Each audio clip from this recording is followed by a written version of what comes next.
Hi Masters! Welcome to my flight vlog. Andito tayo sa Jeddah Flight Operations. May deadhead flight tayo, Jeddah to Riyadh. Then operate tayo ng cargo flight, Riyadh to Shenzhen.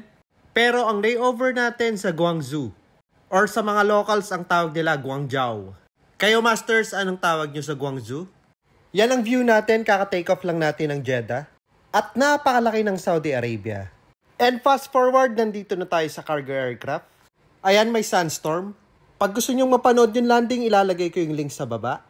Nakaka-amaze ang landing na yon, Masters. Kaya panoorin nyo.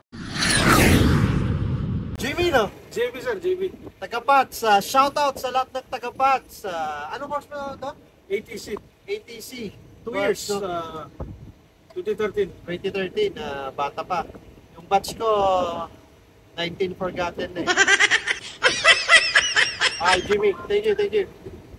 And ganito sa Middle East, kahit na may sunstorm, tuloy pa rin ang trabaho. Umulan kahit sobrang init. At pag nagpupunta ako sa Europe or US, kahit nagyayelo, tuloy pa rin ang trabaho. Para makuha nyo on time ang inyong shipment or ang inyong cargo. Sa mga nagtatanong, ang tawag dito ay transporter. Panoorin natin.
Good job, my friend. Good job.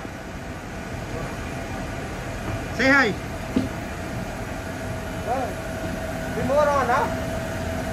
One more. And dahil sunstorm, kailangan natin ng protection. Hindi pa dumadating ang catering, kaya ito muna ang ginamit ko. May binibigay kasi silang face mask. After ng loading at load sheet, take off na tayo. Nag-depart kami ng 1 PM. And sa Jeddah, gising na ako ng 5 AM para mag-prepare. Kasi ang deadhead flight ko ay 8 AM. So, kain muna tayo ng lunch. Habang pinapainit ko yung meal, nag-chicken soup muna ako. At ito ang mga side tray namin. May salad, at salad ulit na may protein. Matcha cake. Sarap niyan, Masters. May bread, may crackers, cheese, butter, and dressing. At ito ang lunch ko. Yellow rice with vegetables. Tapos yung meal, fish, tapos may shrimp. At mas masarap pag spicy. After nyan, Netflix and chill muna tayo. At sinet up ko na ang higaan ko sa flooring. Yan ang favorite kong pwesto. At least makakapag-stretch tayo. Compare sa upuan. Kakapalan mo lang yung blanket para mas komportable. Pero pabalik ng Saudi, mas okay. Dahil ginagamit ko yung mga used pillows, so mas makapal. At ipapakita ko lang yung kinain ng flight mechanic. Ganyan pa din ang mga side dishes, tapos pasta ang kanyang kinain. Ang flying time ng Riyadh to Shenzhen ay 8 hours and 30 minutes. Ang Shenzhen malapit lang to sa Hong Kong. Pero ang layover namin doon kami sa Guangzhou. And by land lang kami nagbiyahe.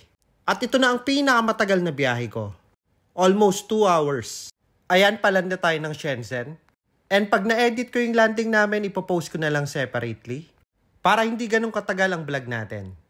Kayo Masters, anong mas gusto nyo? Ilalagay natin ang take-off and landing sa vlog? Or separately na lang? Pakilagay na lang sa comment section. And shout out sa lahat ng mga sumasagot. Dahil ibig sabihin nun, umabot ka dito. Kaya maraming salamat. Landed Shenzhen. May pipick up na crew bus and pupunta tayo sa airport. Grabe, ang tagal din namin dito sa immigration. Mga 45 minutes sa ata kami dito. Hindi ako yan, Masters. Yan yung isang kapitan ko. Total 5 crew pala kami dumating dito. 2 kapitan, 1 first officer, 1 flight mechanic at 1 loadmaster. Ito ang service namin papunta ng Guangzhou. 2 van. Dito kasama ko yung first officer. And sa naunang van, yung dalawang kapitan. Pansin ko lang dito ang ganda ng daan ng China. Yung flight mechanic namin magra-round trip. So sa lahat ng mekaniko may tinatawag na flight mechanic. Yan ang sumasama sa mga flight. So may chance pa rin kayong makasama sa mga flight. At makapag-layover. Lalo na pag mga new station and pag wala pang qualified na mechanic sa station.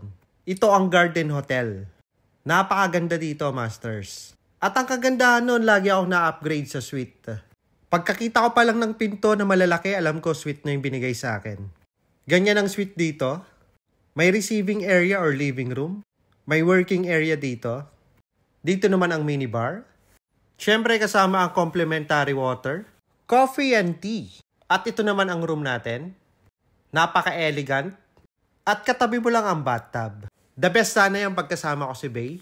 And separate ang bathroom tsaka shower room. Yan, teaser lang muna, Masters. Next time, full room tour tayo. Thank you for watching, Masters. And don't forget to like, follow, share, subscribe to my channel or page, Master Bay. Sa mga gustong maging Loadmaster, ilalagay ko yung link sa baba. Good night, Masters. It was a long day.